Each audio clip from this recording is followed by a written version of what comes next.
దేవునికి మహిమ కలుగునగాక. ఈ దినం దేవుని వాగ్దానం పొందే నిమిత్తము మీకు ఓరిమి అవసరమై ఉన్నది. మనము ఈ లేఖనాన్ని గమనించినట్లయితే కనుక, మీరు దేవుని చిత్తమును నెరవేర్చిన వారై వాగ్దానం పొందే నిమిత్తం మీకు ఓరిమి అవసరమైనది.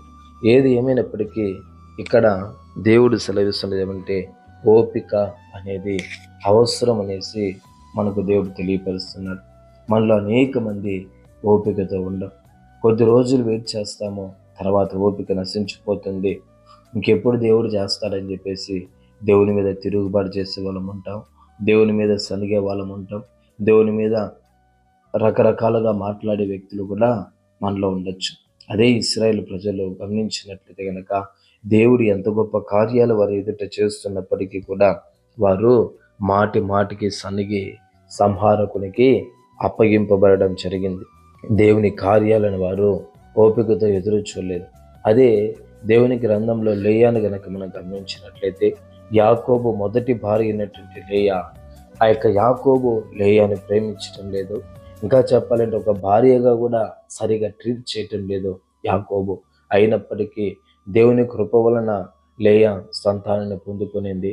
తనకు ఒక్కొక్క బిడ్డ పుట్టేటప్పుడు లేయా అంటుంది, నా భర్త నన్ను ప్రేమించునుగాక, నా భర్త ఇంకా నన్ను హత్తుకొనుగాక, నా భర్తకు నేను 5 మంది కుమారులు కన్నాను, ఇంకా నాకు ఇంకేం కావాలి, ఇలా మాట్లాడుతూ ఉందండి. లేయా యాక్చువల్గా అక్కడ ద్వేషింపబడతా ఉంది, రాహేలు ప్రేమించబడతా ఉంది.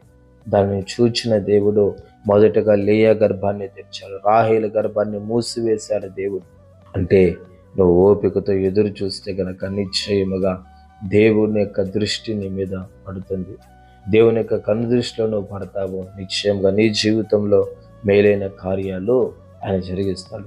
అంత ఓపికగా ఎదురు చూస్తుంది కాబట్టి 1 రోజు 2 రోజులు కాదండి, దాదాపు 30 సంవత్సరాల పాటు ఆ యొక్క లేయా ఓపికతో ఎదురు చూసింది. నా భర్త నన్ను నిజంగా ప్రేమిస్తాడు, నా భర్త నన్ను భారీగా ట్రీట్ చేస్తాడు, నా భర్త నాకు తోడుగా ఉంటాడు. ఇలా ఓపికతో ఎదురు చూస్తున్న లేయాకు దేవుడిచ్చిన గొప్ప ఆశీర్వాదం ఏమో తెలుసా? లేయాకు పుట్టిన కుమారుడే యూదా. ఆ యూదా పుట్టినటువంటి సంతానంలోనే చివరికి యేసు ప్రభుల వారు దావీదు కావచ్చు. యేసు ప్రభువు కూడా అదే గోత్రంలో జన్మించడం జరిగింది. కాబట్టి చూడండి, ఓపికతో ఎదురు చూస్తుంది కాబట్టి లోక రక్షకుడు ఆమెకు సంతానంలో జన్మించడానికి దేవుడు కృప అనుగ్రహించాడు. కాబట్టి నువ్వు ఓపికతో ఎదురు చూడు, దేవుని కార్యాల కొరకు నువ్వు ఓపికతో ఎదురు చూడు. నిశ్చయముగా నీ జీవితంలో మేలైన కార్యాలను ప్రభువు జరిగిస్తాడు. అంతా అయిపోయిందిలే అని అనుకోవద్దు, కానీ ఓపికతో ఎదురు చూడు. దేవుని యొక్క గొప్ప కార్యాలు నీ జీవితంలో ఆయన జరిగిస్తాడు. ప్రభువు ఈ మాటని దీవించుగాక. మహాగణుడ స్తోత్రాలు. ఈ మాటను బట్టి వందనాలు ప్రభు. దీవించి ఆశీర్వదించి అభివృద్ధి పరచండి యేసు నామములో తండ్రి, ఆమేన్.